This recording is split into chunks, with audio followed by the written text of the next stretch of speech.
मैं केजरीवाल जी से पूछना चाहता हूं, आप तो भ्रष्टाचार के खिलाफ आए थे ना।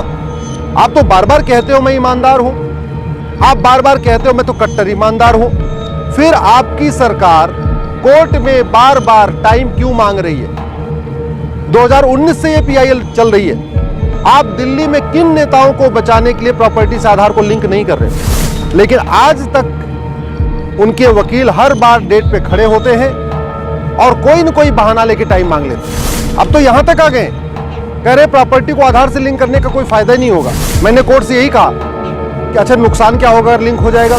प्रॉपर्टी को आधार से लिंक करने पे ये जो बड़े बड़े माफिया हैं, जो अपराधी हैं, जो सफेद पोस्ट लुटेरे नेता हैं, जो ये घूसखोर नौकरशाह हैं, जो घूसखोर बाबू हैं, जो करोड़ों अरबों की प्रॉपर्टी अपने रिश्तेदारों के नाम, अपने नातेदारों के नाम, अपने नौकर के नाम, अपने घर में काम करने वाले बाकी घरेलू सहायकों के नाम पे खरीदते हैं, उसको पकड़ना आसान हो जाए। ये प्रॉपर्टी को आधार से लिंक करने में बहुत आसानी से पकड़ा जा सकता है कि वास्तव में ये जिसके नाम पे प्रॉपर्टी है वही उसका मालिक है या इसका किसी और का इसमें काला धन लगा हुआ। ड्रग माफिया है, इनकी जो करोड़ों की प्रॉपर्टी है, सरकार को बैठे बैठे ऑटोमेटिक बिना सीबीआई के छापे के, बिना ईडी के छापे के सारी प्रॉपर्टी पकड़ में आ जाएगी। लेकिन दिल्ली की सरकार विरोध कर रही है।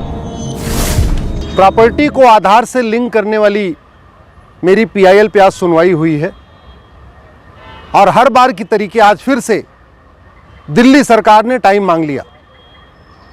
2019 में मैंने पीआईएल फाइल किया था कि प्रॉपर्टी को आधार से लिंक किया जाए, इससे काला धन रुकेगा, बेनामी प्रॉपर्टी का लेन देन रुकेगा, आय से अधिक संपत्ति को पकड़ने में आसानी हो जाएगी। जो सफेद पोस्ट नेता और नौकरशाह अपने ड्राइवर के नाम पे, अपने नाई के नाम पे, अपने घर में काम करने वाले के नाम पे, अपने धोबी के नाम पे बड़े बड़े बंगले खरीदते हैं, फार्म हाउस खरीदते हैं, फ्लैट खरीदते हैं, प्लॉट खरीदते हैं, उसको पकड़ना बहुत आसान हो जाएगा। लेकिन दुख इस बात का है कि दिल्ली के मुख्यमंत्री जो अपने आप को कट्टर ईमानदार कहते हैं, 5 साल हो चुके, 2019 से 4 साल लगभग हो चुके अब, लेकिन आज तक उनके वकील हर बार डेट पे खड़े होते हैं और कोई न कोई बहाना लेके टाइम मांग लेते हैं। आज तो दिल्ली सरकार के वकील ने कहा कि प्रॉपर्टी को आधार से लिंक करने का कोई फायदा ही नहीं होगा। अब तो यहां तक आ गए, कह रहे प्रॉपर्टी को आधार से लिंक करने का कोई फायदा ही नहीं होगा।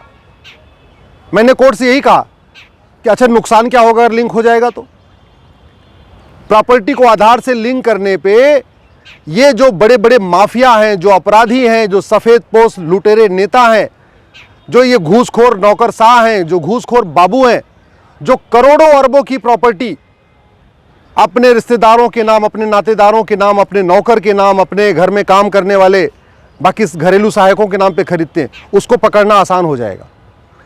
आज ही अभी एक अखबार में निकला हुआ है कि अतीक अहमद के पास 16 अरब की प्रॉपर्टी है। आप जरा सोचिए, लगभग 1000 करोड़ से ज्यादा की प्रॉपर्टी उत्तर प्रदेश की सरकार ने जब्त कर लिया। इसके बावजूद अभी 16 अरब यानी 1600 करोड़ की प्रॉपर्टी और है।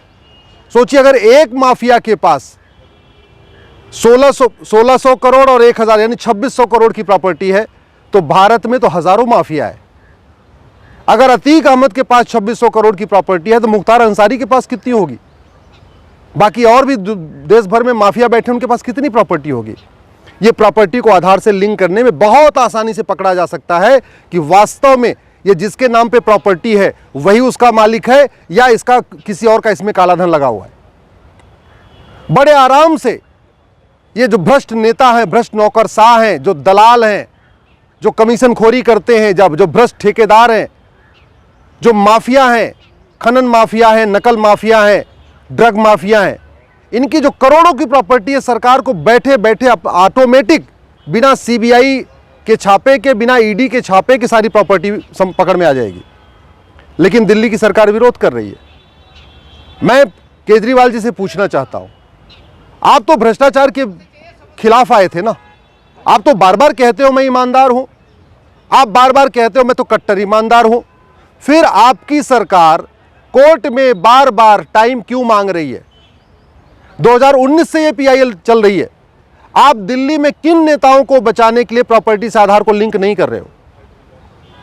अगर आपके मंत्री ईमानदार हैं, आपके नेता ईमानदार हैं, आपके विधायक सांसद ईमानदार हैं, और जैसा आप आरोप लगाते हो कि बीजेपी वाले भ्रष्ट हैं, बीजेपी वालों के पास काला धन है, बेनामी संपत्ति, तो आप बीजेपी वाले नेताओं को बचाने के लिए बार बार ये डेट तारीख पे तारीख मांग रहे हो क्या?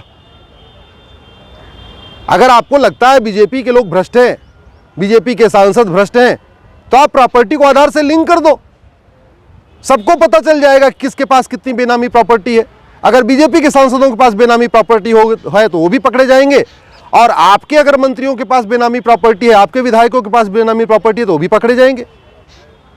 एक तरफ तो आप कहते हो कि हमारे सारे विधायक ईमानदार हैं, आपके सारे मंत्री ईमानदार हैं, और पिछले 4 साल से 2019 से ये 2023 आ गया, हर डेट पे हर 2-3 महीने में डेट पड़ती है, और आप एक अपना वकील खड़ा करके आप टाइम मांगते हो। और आज तो हद हो गई, आपका वकील ये कह रहा है कि प्रॉपर्टी को आधार से लिंक करने का कोई फायदा नहीं होगा। जब तक प्रॉपर्टी आधार से लिंक नहीं होगी ना, तब तक ये बेनामी लेन देन पकड़ना मुश्किल है। और प्रॉपर्टी आधार से लिंक हो जाएगी तो भारत में फ्लैट, प्लॉट और प्रॉपर्टी का रेट 20% कम हो जाएगा। लेकिन दिल्ली की सरकार, ये केजरीवाल की सरकार इस मेरी पीआईएल का विरोध कर रही है। इसका मतलब बहुत सीधी सी बात है, दाल में कुछ काला जरूर है। इसका मतलब केजरीवाल जी को पता है कि इनके विधायकों के पास काला धन है, बेनामी प्रॉपर्टी है, आय से अधिक संपत्ति है। इसका मतलब केजरीवाल जी को पता है कि इनके विधायकों के पास और मंत्रियों के पास बेनामी फार्म हाउस है, बेनामी प्लॉट है, बेनामी बंगले हैं, बेनामी जो है इनके पास संपत्तियां हैं। नहीं तो इतनी बार बार 4 साल से लगातार 2019 से शुरू हुई मेरी पीआईएल, और 2023 आ चुका है। आज भी उन्होंने फिर डेट मांग ली, अब जुलाई में सुनवाई होगी। हर बार ये नई डेट मांगते रहते। हमें दुख इस बात का भी है कि कानून मंत्रालय ने भी जवाब नहीं दिया, गृह मंत्रालय ने भी नहीं जवाब दिया, वित्त मंत्रालय ने भी जवाब नहीं दिया, अर्बन डेवलपमेंट मिनिस्ट्री ने भी जवाब नहीं दिया, न तो ग्रामीण विकास मंत्रालय ने जवाब नहीं दिया। मैं निवेदन करता हूं कानून मंत्री किरण रिजिजू जी से, अपने मंत्रालय को कहिए अपना स्टैंड क्लियर करें कि प्रॉपर्टी को आधार से लिंक करना है कि नहीं। मैं निवेदन करता हूं हरदीप पुरी जी से, आप अपने मंत्रालय को बोलिए अपना स्टैंड क्लियर करें कि प्रॉपर्टी के आधार लिंक करने में उनकी क्या ओपिनियन है। मैं गिरिराज जी से निवेदन करता हूं, आपका ग्रामीण विकास मंत्रालय भी इसमें पार्टी है, लेकिन आपका भी जवाब नहीं आया। न वित्त मंत्रालय का जवाब आया, न कानून मंत्रालय का जवाब आया, न गृह मंत्रालय का जवाब आया, न शहरी विकास मंत्रालय का जवाब आया, न ग्रामीण विकास मंत्रालय का जवाब आया। आखिर जब प्रधानमंत्री जी 2017 में कह चुके हैं कि हम प्रॉपर्टी को आधार से लिंक करने के लिए कानून बनाएंगे, 2017 से जब 2019 तक कानून नहीं बना, तब जाके मैंने पीआईएल फाइल किया 2019 में, और अब तो 2023 आ चुका है। अब अगर कानून नहीं बनेगा, अब प्रॉपर्टी को आधार से लिंक नहीं किया जाएगा, तो कब किया जाएगा? किसको बचा रहे हैं? प्रॉपर्टी आधार से लिंक होगी, माफियाओं की कमर टूट जाएगी, ड्रग माफियाओं की कमर टूट जाएगी। ये जो अपहरण करते हैं, किडनैपिंग करते हैं, मर्डर करते हैं, प्रॉपर्टीज़ पे कब्जा करते हैं, उनकी भी कमर टूट जाएगी। इसलिए मेरा आप सबसे निवेदन है, इस वीडियो को अधिक से अधिक शेयर करिए, इस वीडियो को अपने अपने सांसदों को भी टैग करके ट्वीट करिए, और इस वीडियो को संबंधित मंत्रियों को भी टैग करके ट्वीट करिए। जय हिंद।